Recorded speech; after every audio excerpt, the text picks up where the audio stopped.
좋은 아침입니다.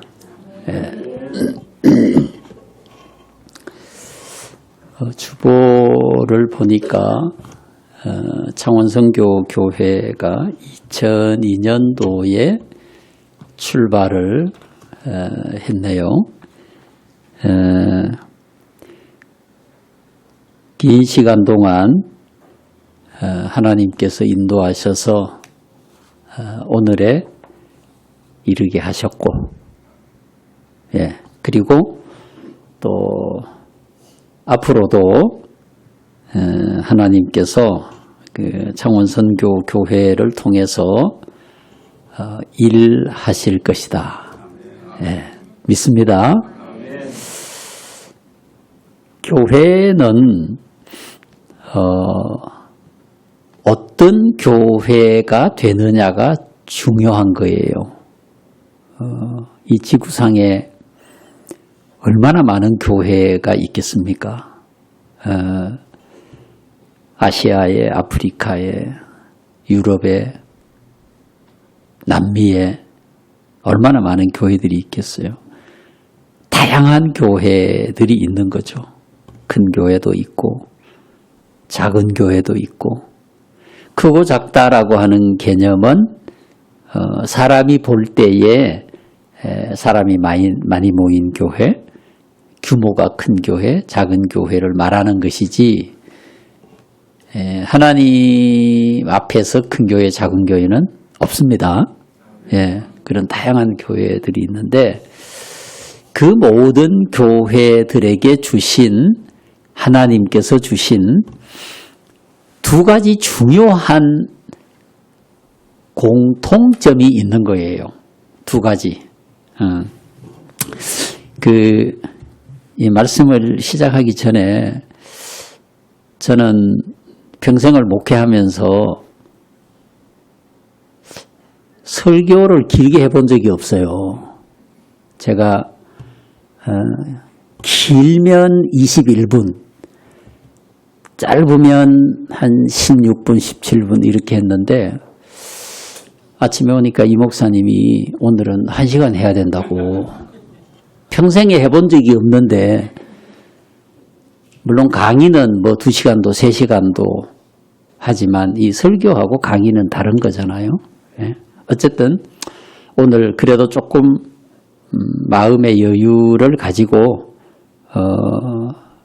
선교 얘기도 좀 하고 교회 얘기도 좀 하고 이렇게 해서 조금 20분보다는 좀 길게 한 사람이라도 지루하다 생각하는 느낌이 들면 거기서 바로 끝내는. 이제 말씀드린 것처럼 각 교회에 주신 두 가지 굉장히 중요한 공통점이 있고 사명이 있는 거예요. 그걸 감당하는 교회는 어떤 교회든지 그 교회는 건강한 교회, 그 교회는 훌륭한 교회, 그 교회는 위대한 교회, 그 교회는 하나님이 기뻐하시는 교회, 그 교회는 큰 교회다. 이렇게 말할 수 있어요. 창원선교교회는 2002년도에 시작을 했는데, 저는 사랑선교교회를 1994년도에 개척을 했어요. 개척을 하고 31년을 목회하고, 제가 우리 교회와 함께하고 있는 선교지를 돌보기 위해서 작년 5월에 은퇴를 하고 후임 목사에게 지금 목회를 물려줘서 잘 감당을 하고 있거든요. 감당하고 있는데, 그 교회가 가지고 있는 두 가지 중요한 사명을 감당하는 교회가 되느냐 되지 못하느냐가 중요한 거예요. 자, 그럼 여러분 생각을 해보세요. 이 땅에 수많은 교회들, 창원선교교회를 포함해서 교회들이 절대 양보할 수 없는 두 가지, 교회에 주신 하나님의 가장 거룩한 사명 두 가지, 그게 뭘까요? 그게 중요한 거예요.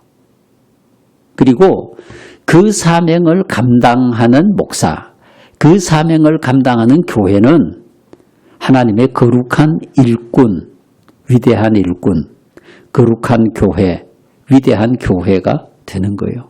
사람이 그 교회는 큰 교회, 그 교회는 작은 교회 이렇게 평가하지만 하나님의 평가는 예루살렘 교회나 안디옥 교회나 똑같아요.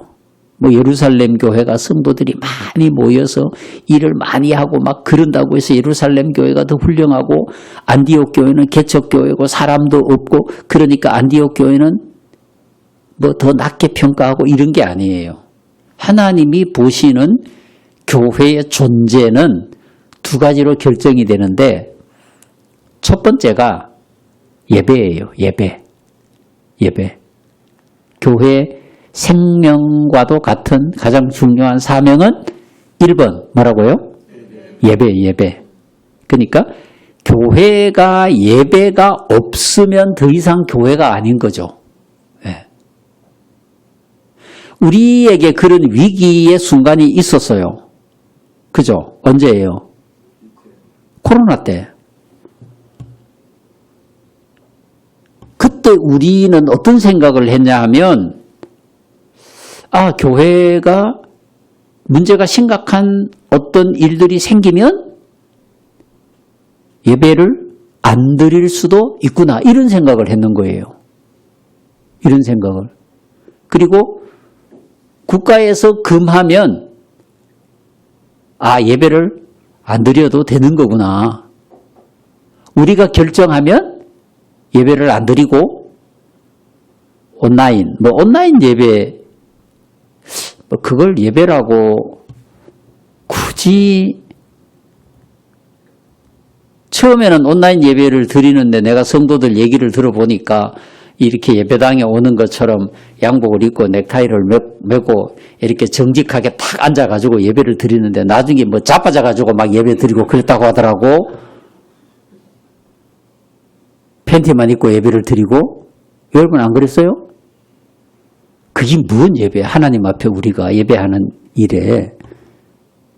그래서 그 코로나 때 그런 잘못된 생각들이 우리 성도들에게 머릿속에 박힌 거예요. 코로나 이후에 한국교회가 굉장히 큰 위기를 맞게 된 그 중요한 이유도 교회가 예배를 생명처럼 여기지 못하고 지키지 못했기 때문에 있는 거예요. 그 교회는 항상 존재 이유가 예배와 함께 가는 거다. 왜냐? 교회 주인이 누굽니까? 하나님이 교회 주인이잖아요. 예수님이 교회 주인인 거예요. 마태복음 16장 18절에 말씀하셨잖아요.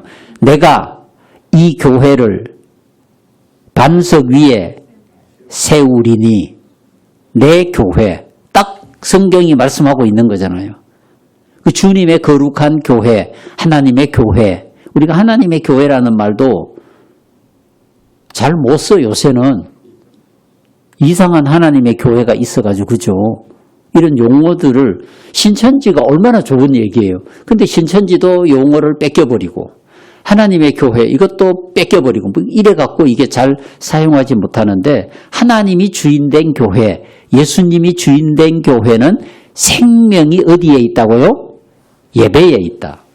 그래서 예배를 가장 소중히 여기는 성도를 하나님이 기뻐하시고 하나님이 축복하시고, 네. 동의하죠? 그게 교회 생명이라니까. 우리가 교회니까. 그죠? 따라해 보세요. 나는 교회입니다. 여러분이 교회라니까. 여러분이 교회니까 교회의 생명은 예배에 있고, 예배를 드리는 날이 되면 어김없이 우리는 모여서 하나님 앞에 예배하는 거예요. 그 교회의 생명은 예배에 있는 거예요. 예배에. 이 예배가 소중히 여겨지는 교회를 하나님이 기뻐하신다. 두 번째가 복음이에요. 복음. 복음이 없는 교회는 교회가 아니라니까, 여러분. 교회 존재 이유가 복음에 있는 거예요. 이것은 우리가 결정하고 그럴 수 있는 게 아니에요. 복음은 내 안에 가두어 두는 것이 아니고, 복음은 밖으로 펼치는 거예요. 나누는 거예요. 전하는 것이고 선포하는 것이고 오늘도 여러분은 복음으로 예배를 마치면 세상으로 가는 거예요. 교회가 이 창원선교 예배당에 왔어요. 교회가 온 거예요. 그죠? 교회가 누구라고 했죠? 여러분 스스로가. 그 교회가 창원선교 예배당에 왔고 여기서 예배를 드리고 여러분 교회가 복음이 되어서 다시 창원선교 예배당을 떠나서 어디로 가요? 여러분의 가정으로 가고 내일은 직장으로 가고 또 장사하는 곳으로 가고 사업장으로 가는 거예요. 그곳에서 복음이 되어가지고 내 안에 가득 찬 예수 그리스도의 구원의 복음을 세상에 선포하고 나누어주고 전하고 가르치고 소개하고 그러는 거예요. 그걸 우리는 전도하는 것이라고 말하고 선교하는 것이라고 말해요. 제가 개척하면서 교회 이름을 뭘로 할까 고민하다가 사랑선교교회로 하자. 왜? 성경의 내용이 주제가 사랑이고 복음이니까. 온 성도들이 사랑하는 마음으로 전 세계를 섬기는 선교하는 교회가 되자. 그런 마음으로 사랑선교교회라고 하는 이름을 가지게 된 거예요. 그러니까 이 두 가지 예배와 복음이 충만한 교회는 큰 교회다. 복음과 예배가 충만한 교회는 하나님이 기뻐하시는 교회다. 어떤 교회도 복음이 없는 교회는 교회가 아닙니다. 불행하게도 오늘 한국교회가 세상으로부터 버림받고 있는 이유는 교회가 교회로서의 존재의 이유를 잃어버렸기 때문이에요. 여러분 성경에 나오는 많은 교회들이 있잖아요. 요한계시록에 보면 7교회도 있고 그 외에도 많은 교회들이 있는데 대체적으로 성경에 기록된 교회 중에 가장 모범적인 교회라고 말하는 교회가 어느 교회일까요? 예루살렘 교회. 성령이 충만하고 말씀이 충만하고 성도들의 섬김과 나눔의 거룩한 역사가 막 일어나고 자기 재산을 팔아가지고 성도들이 사도들 앞에 갖다 놓고 사도들이 그것을 가난한 사람들에게 나누어주고 날마다 막 부흥하고 발전하고. 근데 여러분 그 예루살렘 교회에 핍박이 일어났어요. 그래서 교회가 다 흩어졌어요. 그죠? 흔적도 없이 흩어졌어요. 누가 하셨을까요? 여러분들이 잘 생각해 보세요. 오늘 말씀의 제목이 뭐예요? 하나님이 하신 일. 여러분의 인생이 오늘에 있기까지 누가 하셨을까요? 하나님이 하셨고 지금 나의 인생을 주관하고 역사하시고 이끌어 가시는 분이 누구시고요? 하나님. 앞으로 내 인생을 하나님의 설계대로 이끌어 가실 분? 하나님. 믿습니까? 인정합니까? 그러면 예루살렘, 그 은혜로운 예루살렘 교회, 그 왕성하고 말씀의 역사가 있고 성령의 역사가 있고 성도들이 기쁘고 즐겁고 함께 음식을 나누고 날마다 부흥하는 이 예루살렘 교회가 핍박이 일어나서 모두가 다 흩어져 버리고 흔적도 없이 사라져 버렸다. 그걸 하신 그 일을 하신 분이 누구시라고요? 그럼 하나님 왜 그렇게 하셨을까요? 여러분 이게 중요한 거예요. 도대체 하나님이 왜 그렇게 하셨을까? 여러분 인생에도 마찬가지인 거예요. 하나님이 하셨다. 내 인생에 일어나는 모든 일들을 이 땅의 역사의 주인은 하나님이신데 하나님이 그렇게 하셨다면 중요한 것은 하나님이 왜 그렇게 하셨을까? 그죠? 그게 중요한 거잖아요. 그 의미를 내가 발견하고 알게 될 때 내가 그렇게 살아갈 수 있는 거거든. 오늘 여러분들이 창원선교교회에서 신앙생활하고 있잖아요. 맞습니까? 누가 그렇게 하셨을까요? 하나님이. 그럼 왜요? 그걸 여러분들이 생각해 보셔야 된다니까. 하나님께서 오늘 나를 이 창원선교교회에 보내어서 신앙생활을 하게 하셨다면 도대체 하나님은 무슨 이유로 그렇게 하셨을까를 내가 생각해서 그 의미를 찾아서 그 의미대로 내가 살아가는 게 중요한 거예요. 동의가 됩니까?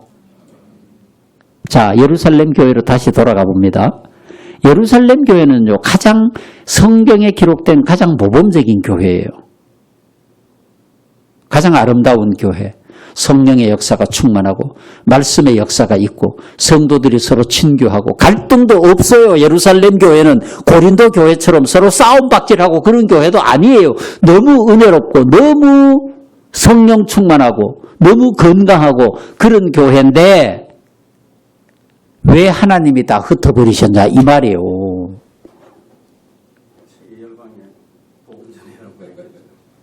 이게 중요하다니까 여러분. 하나님이 하셨다면 도대체 왜 그렇게 하셨을까? 자, 여러분 보세요. 예루살렘 교회는 우리가 볼 때 가장 완벽하고 모범적인 교회로 보였는데 하나님이 보실 때 결정적으로 한 가지 부족한 게 있었어요. 그게 뭔지를 여러분들이 생각해 보셔야 돼요.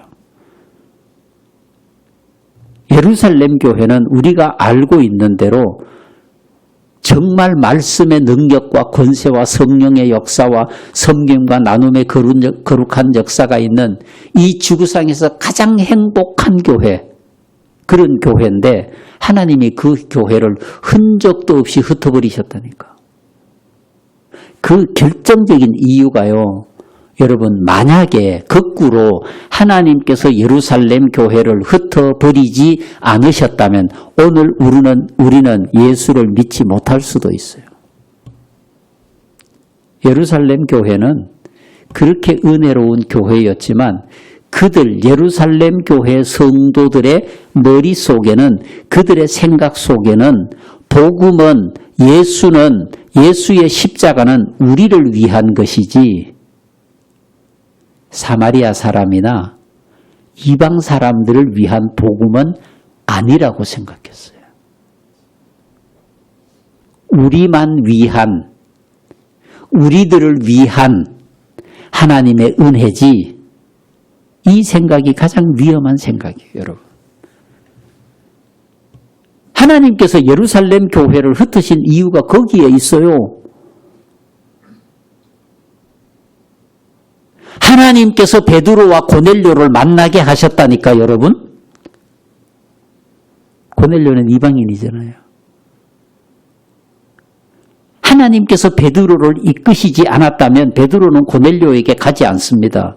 베드로가 고넬료에게 가지 않았다면 고넬료의 가족이 예수를 믿을 기회도 없었고 성경에 보면 베드로와 고넬료의 만남을 통하여 그 가족들이 예수 그리스도를 믿게 되고 세례를 받게 되고 복음이 이방 땅으로 증거되는 거예요. 여러분, 베드로가 이방인들에게 복음이 증거되었다는 놀라운 사실을 예루살렘에 올라가서 보고했을 때 사람들이 베드로를 비난했다니까. 당신은 도대체 왜 이방인들에게 가서 복음을 전하냐? 그들은 복음의 대상이 아니야. 예루살렘 교회는 흩어져야 된 겁니다. 예루살렘 교회가 흩어지지 않으면 오늘 우리에게 복음이 오지 않아요. 예루살렘 교회가 흩어졌기 때문에 그 복음이 에베소에도 가고 빌립보에도 가고 고린도에도 가고 로마에도 가고 우리에게도 복음이 오고. 할렐루야. 이게 하나님이 하신 일이라니까 여러분. 이 일을 오늘 창원 선교교회를 통해서 여러분들도 해야 된다. 그거예요. 이게 교회 존재 이유라니까. 하나님이 하신 일이라 그 말이에요. 하나님이 여러분 이 위대한 역사요. 여러분. 그렇게 복음이 이방으로 흩어지지 않았다면 복음은 유대인들만의 복음으로 끝났어요. 근데 하나님께서 그걸 아신 거지. 예수가 이 땅에 오셔서 죽은 것은 유대인들만 위해서 그런 건 아니에요. 요한복음 3장 16절 하나님이 해봐요. 하나님이 세상을 이처럼 사랑하사 독생자를 주셨으니 누구든지 저를 믿으면, 예수 믿으면 어떻게 됩니까? 구원을 얻으리라. 누구든지. 이게 복음의 대상이에요. 누구든지 남자든 여자든 바보든 천재든 어떤 사람이든 그가 예수 믿으면 구원을 받는다. 이게 성령의 진리라니까요. 그게 하나님이 하신 일이에요. 근데 사람이 복음을 가두면 되겠어요? 이 사람은 이래서 안 되고 저 사람은 저래서 안 되고 우리가 그렇게 할 수 없어요. 여러분 누구든지 창원선교교회 문을 열고 들어오면 여러분은 할렐루야로 환영해야 되는 거요.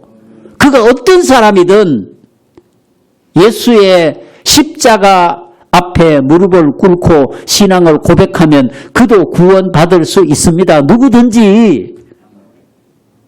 이게 하나님이 하신 일이에요.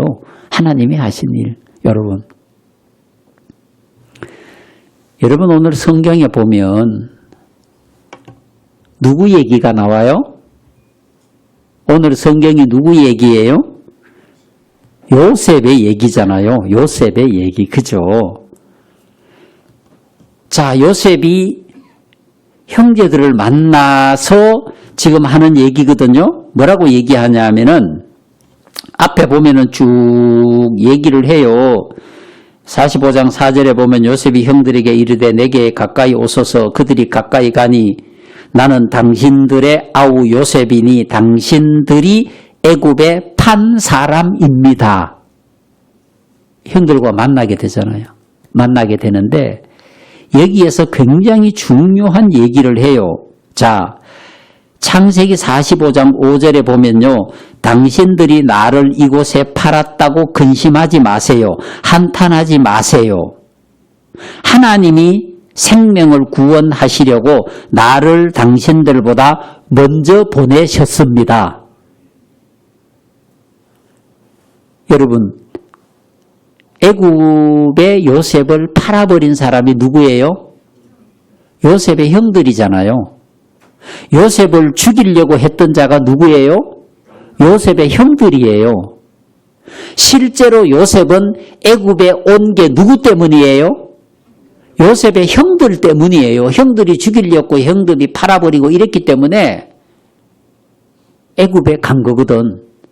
그런데 오늘 말씀에 보니까 당신들이 나를 팔고 나를 죽이려고 하고 나를 애굽으로 보내고 그렇게 해서 내가 애굽에 온 것이 아니다. 뭐라고 얘기하냐?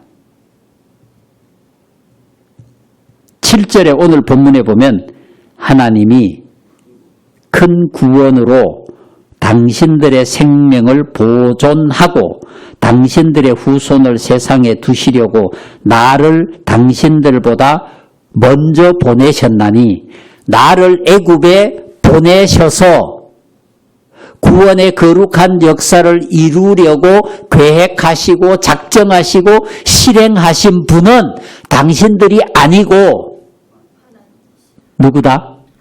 하나님이다. 믿습니까? 누가 그랬다고요? 하나님이. 실제로는 누가 했나요? 형들이 했잖아요.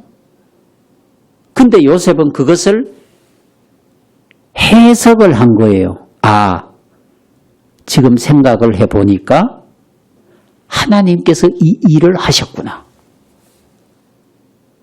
하나님이 하신 거예요. 창원선교교회를 이상호 목사님이 개척을 하신 거죠.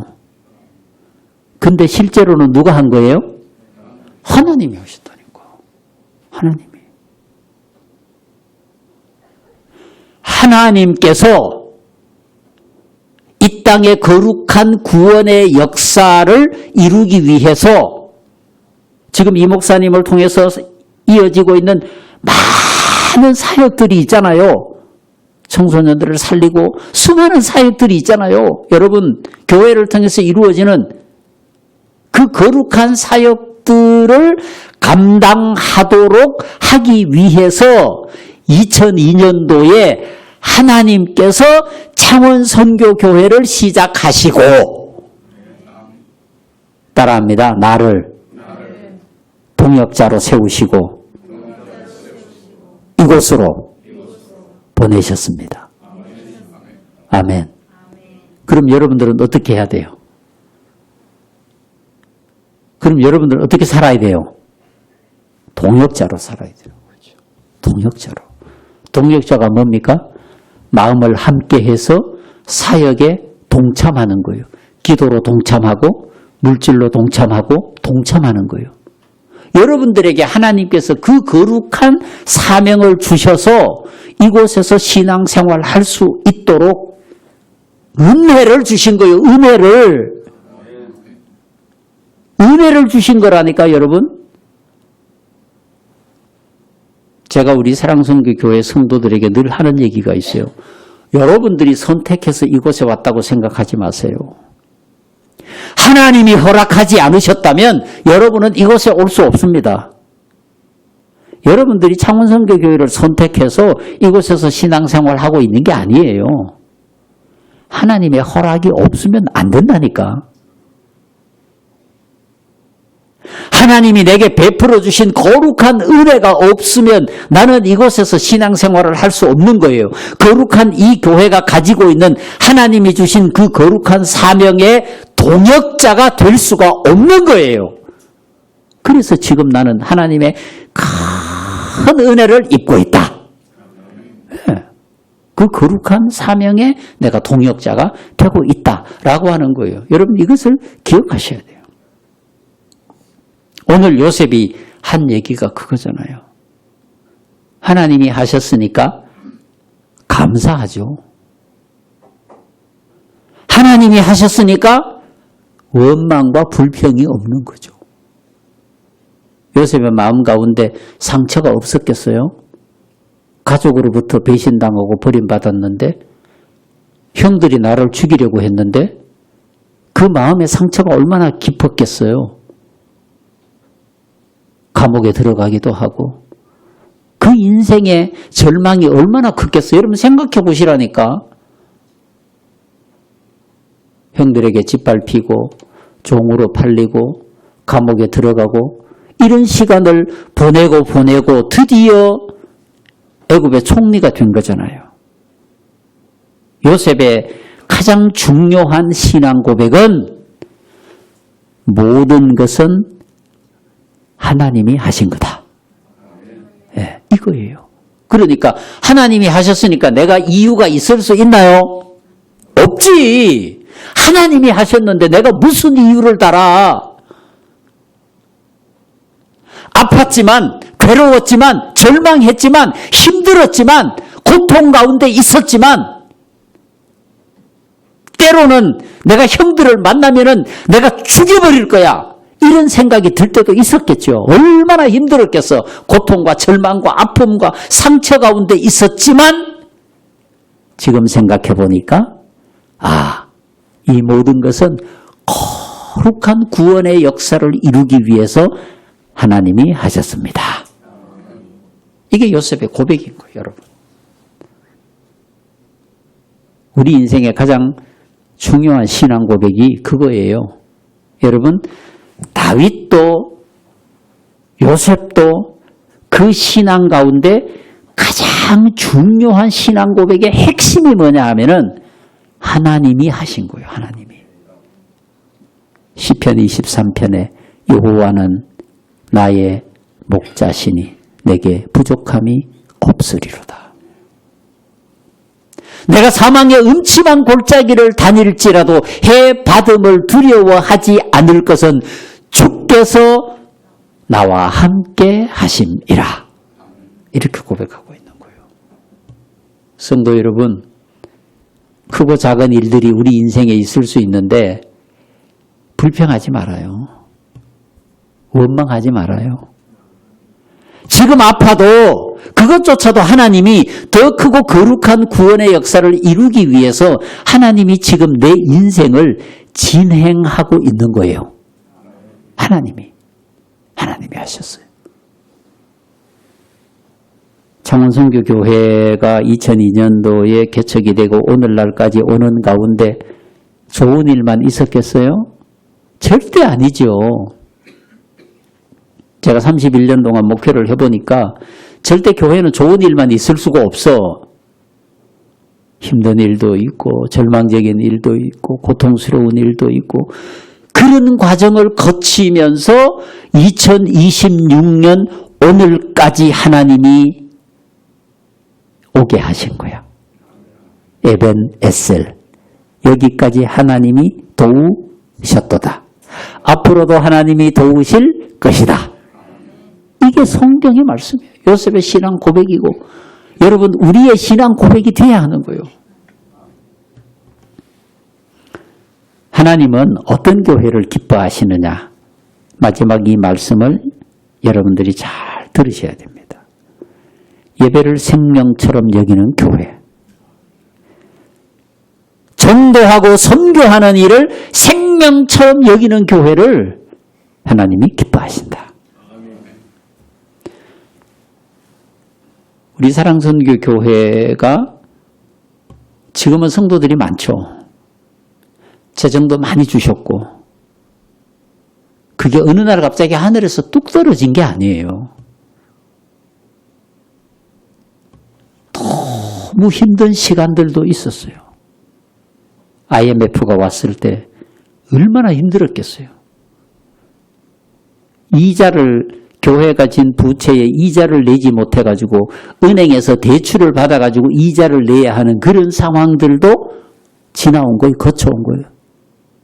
그런데 제가 성도들과 함께 지켜온 원칙이 있어요.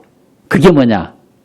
우리의 선교는 중단할 수 없고 우리의 선교는 축소할 수 없고 예, 중단도 안 되고 줄이는 것도 안 된다. 우리 교회가 존재하는 이유다. 그래서 성도들과 함께 그 원칙을 지키기 위해서 애를 쓴 거죠. 중단할 수도 없고 축소할 수도 없고 그 원칙을 지키면서 하나님 앞에 예배하고 열심히 선교하고 그렇게 정신없이 살아왔더니 하나님이 큰 은혜를 베푸셔서 처음 교회가 시작할 때 우리 교회가 있는 그곳에 아파트가 하나도 없었어요. 그런데 지금은 우리 교회가 중앙에 딱 있고 수많은 수천 수만 세대의 아파트가 우리 교회를 확 둘러싸고 있다. 한 가지만 말씀드리면 땅값이 100배가 올라서 100배. 우리 교회 땅값이 100배가 올랐다니까. 뭐 교회 땅값 올라봐야 그 별 소용도 없는 거지만 하여튼 100배가 올랐다니까 여러분. 100배가. 그거 얼마겠어? 원칙이 중요한 겁니다. 교회는 원칙이. 어떤 경우에 있어서도 우리 교회는 예배드린다. 이 원칙이 중요한 거예요. 어떤 일이 있어도 우리 교회는 선교한다. 창원선교교회가 지금 그렇게 하고 있잖아요. 여러분, 그 청소년들을 돌보는 일요. 아무나 할 수 있는 일이 아니에요. 여러분, 엄청나게 위대한 일을 하고 있는 거예요. 세상을 버린 것과 같은 절망 가운데 살아가는 청소년 한 명이 이 목사님 만나서 변화되고 새로운 인생을 살아가고 이게 복음이고 선교인 거예요. 이게 여러분. 전도하고 복음을 증거하는 이 거룩한 일. 우리 사랑선교교회의 선교지는 매우 여러 곳에 있어요. 뭐 아시아 지역, 뭐 태국, 필리핀, 미얀마, 라오스, 뭐 하여튼 아시아 지역, 아프리카 지역, 다양한 곳에 우리 교회와 함께하는 사역지가 있는데 제가 은퇴를 하고 그 사역지를 돌보는 일을 하는 거예요. 교회를 건강하게 세워나가고, 예. 그리고 성도들이 함께 열심히 기도해 주고 있고 또 물질이 필요한 곳에 물질을 보내가지고 교회를 건강하게 세우고 그렇게 해나가고 있는 거예요. 지금 현재 우리 교회가 현재 진행하고 있는 일은 남아공 스와르담이라는 동네에 우리가 3년 전에 교회를 개척을 했는데요. 그 개척한 교회가 건강하게 잘 성장해 가고 있는데 거기에 관리인을 두기 위해 가지고 관리인 사택을 현재 건축을 시작해서 진행하고 있고요. 우간다의 대학교 안에 메디컬 센터를 건축을 어제 시작을 했어요. 이제 한 1년 정도 건축을 진행하고 2027년도 12월에 헌당을 하기 위해서 준비를 하고 있는데 그 메디컬 센터 병원과 관련된 얘기만 하나를 하고 마무리를 하도록 할게요. 그 메디컬 센터를 건축하게 된 중요한 계기가 있어요. 그것도 하나님이 하신 일이라고 저는 고백을 하는데요. 제가 2년 전에 우리 성도님들 24명과 함께 우간다를 갔어요. 케냐를 거쳐서 이제 우간다를 가는데 케냐에서 일정을 다 마치고 케냐에도 우리 사역지가 많이 있거든요. 마치고 이제 내일이면 우간다를 가요. 출발해 가요. 육로를 통해서 가는데 새벽에 일어나니까 배가 엄청나게 아픈 거예요. 제가. 이유도 없이 새벽 4시부터 아파요. 계속 아파요. 아침 7시쯤 됐는데 견딜 수가 없겠더라고요. 그래서 제가 있는 그 현장이 거기서 공항, 한국으로 만약에 오려고 하면 공항까지 가는데 자동차를 타고 12시간을 가야 돼요. 그리고 제가 있는 그곳에는 병원도 없어요. 병원으로 가려고 하면 차를 타고 2시간을 가야 병원이 있어요. 야, 이거 내가 한국까지 가야 되나? 너무 아프니까 어떻게 할 수가 없잖아요. 그러니까 한국까지 가려고 하면 12시간을 차를 타고 가야 되니까 얼마나 답답하겠어요. 도저히 7시쯤 되니까 도저히 견딜 수가 없겠더라고요. 그래서 선교사님 보고 선교사님 내가 지금 배가 너무 아파가지고 견딜 수가 없네. 그 맹장은 뭐 오른쪽인지 왼쪽인지 지금도 잘 모르겠는데 그때 검색을 해보니까 맹장이 있는 쪽은 아니에요. 아픈 쪽이. 아, 이 맹장은 아니구나. 그럼 뭘까? 제가 가끔 결석이 있었는데 그걸까? 뭐 그런 생각도 하고 하여튼 선교사님하고 2시간을 달려서 병원에 가는데요. 너무 아파 견딜 수가 없어요. 그 2시간을 달려가지고 병원에 가서 그래도 약간 큰 병원이 있었어요. 뭐 엑스레이도 찍고 막 검사를 하고 다 했는데 그때 저를 만났던 의사가 인도 의사였었는데 그분이 약을 줬어요. 검사를 다 하고 뭐 그 결석도 아니고 뭐 아무것도 아니래요. 하여튼 맹장도 아니고 결석도 아니고 아무것도 아닌데 배는 아픈 거예요. 그분이 약을 주셔서 약을 먹었어요. 먹고 약간 괜찮아진 거예요. 그래서 다시 우리 팀과 만나서 육로를 통해서 우간다로 갔는데 우간다에 간 그날 그 다음 날이 제가 퇴직금을 모두 정산해가지고 헌금을 해서 건축한 교회가 헌당하는 날이 그 다음 날이었어요. 그때까지 막 하여튼 계속 아프고 막 토하고 막 예배드리러 설교하러 강대상에 올라갔다가도 막 밖으로 나와가 막 토하고 그런 상황이었어요. 그렇게 예배를 드렸는데 예배를 드리고 나니까 언제 아팠어? 이렇게 깨끗하게 괜찮은 거예요. 제가 그 일을 겪으면서 결국 이제 제가 그 의사가 말한 것은 이 장에 경련이 일어나서 아팠다고 그렇게 얘기를 하는데 제가 그 사건을 겪으면서 생각을 해봤어요. 모든 우리의 인생의 과정을 하나님이 하신다고 고백한다면 이 선교지에 와서 한 번도 저는 그런 적이 없었어요. 선교지에 가서 아픈 적이 없었거든요. 왜 하나님께서 이렇게 나를 아프게 하시고 병원에 가게 하시고 이 고통스러운 과정들을 경험하게 하셨을까를 곰곰이 생각해 봤어요. 이런 마음이 갑자기 들었어요. 아, 나는 몸이 아프면 이렇게 차를 타고 병원 가가지고 치료도 하고 약도 받고 이럴 수 있는데 이 우간다에 있는 아이들은 말라리아에 걸리면 돈 10,000원이 없어갖고 검사도 못하고 약을 못 사 먹어서 죽는 거예요.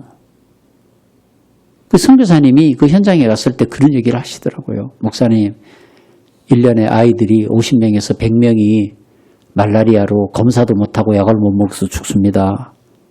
그 어린 생명들이. 제가 그때 그 얘기를 듣고 병원을 건축해야 되겠다. 큰 병원은 아니더라도 말라리아 검사를 하고 약을 주어서 죽어가는 아이들 100명이라도 살리자. 이런 마음이 드는 거예요. 내 안에. 하나님께서 그래서 나를 아프게 하셨구나. 이런 생각이 드는 거예요.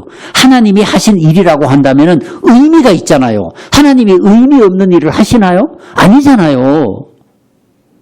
제가 한국으로 돌아와서 주일날 성도들에게 이 얘기를 했어요. 그리고 선포를 했어요. 그때는 예산이 하나도 준비된 게 없었어요.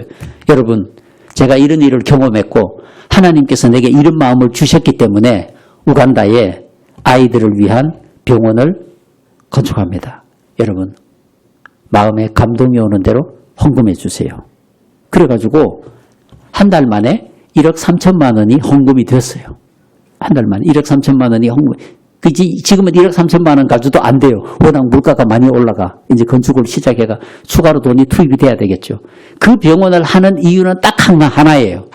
제가 그때 아파서 그런 경험을 하면서 나는 돈이 있어서 병원도 가는데 고침을 받는데 단돈 10,000원이 없어서 말라리아에 걸려가지고 검사도 못하고 약만 먹으면 낫는데 말라리아는 약 먹으면 낫습니다. 약만 먹으면 낫는데 검사도 못하고 말라리아인 줄도 모르고 어린 생명들이 1년에 100명이 죽는다. 이 100명이라도 살리자. 제가 성도들에게 그렇게 얘기한 거죠. 그렇게 해서 이 병원이 이제 어제 공사를 시작한 거예요. 다른 것까지는 생각을 아직 안 해요. 그냥 아이들 생명이라도 살리자. 말라리아 검사라도 하고 그렇게 해서 시작한 일인데 지금은요. 미국에서 무슨 기계를 보내주겠다. 한국에서 무슨 기계를 보내주겠다. 이렇게 해서 우리가 생각했던 것보다도 병원이 굉장히 커질 것 같아요. 이게 하나님이 계획하신 일대로 진행이 되겠죠. 어떤 형태 병원이 되든지 그것은 자, 여러분 결론입니다. 창원선교교회 누가 세웠습니까? 하나님이 세웠습니다. 여러분 창원선교교회 누가 보내셨습니까? 하나님이 보내셨습니다. 중요한 건 왜? 하나님이 왜 창원선교교회를 세우셨냐 이 말이에요. 하나님이 왜 나를 이곳에 보내셨냐 이 말이에요. 여러분 그거 감당하셔야 돼요. 그거 감당하셔야 된다니까 여러분들이. 왜 보내셨는지는 누가 알아요? 하나님이 아시는 거예요. 그럼 여러분들은 누구에게 물어봐야 돼요? 하나님께 물어봐야 돼요. 하나님, 창원에도 얼마나 많은 교회들이 있습니까? 근데 왜 나를 이곳에 보내셨나요? 왜 창원선교교회 성도가 되게 하셨나요? 이걸 기도해 보시고 그 의미를 발견하고 그 의미대로 이 창원선교교회 사역의 동역자가 되어서 그것을 감당하는 거예요. 왜? 하나님이 하셨기 때문에. 아멘. 기도하겠습니다.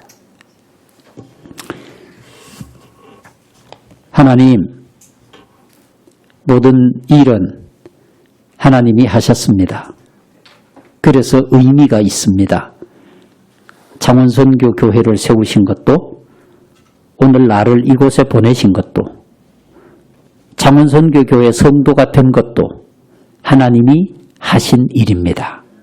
기도 가운데 그 의미를 깨닫게 하시고 동역자가 되어 창원선교 교회를 통해 복음의 거룩한 사역을 잘 감당할 수 있도록 주님 은혜 베풀어 주시옵소서. 이상호 목사님을 통해서 교회를 시작하게 하셨사오니 수많은 청소년 사역을 하게 하셨사오니 하나님께서 능력을 더하여 주시고 많은 후원자들로 물질의 동역자가 되게 하시고 하나님이 계획하신 일들을 감당할 수 있도록 은혜 베풀어 주시옵소서. 예수님 거룩하신 이름으로 간절히 기도하옵나이다. 아멘.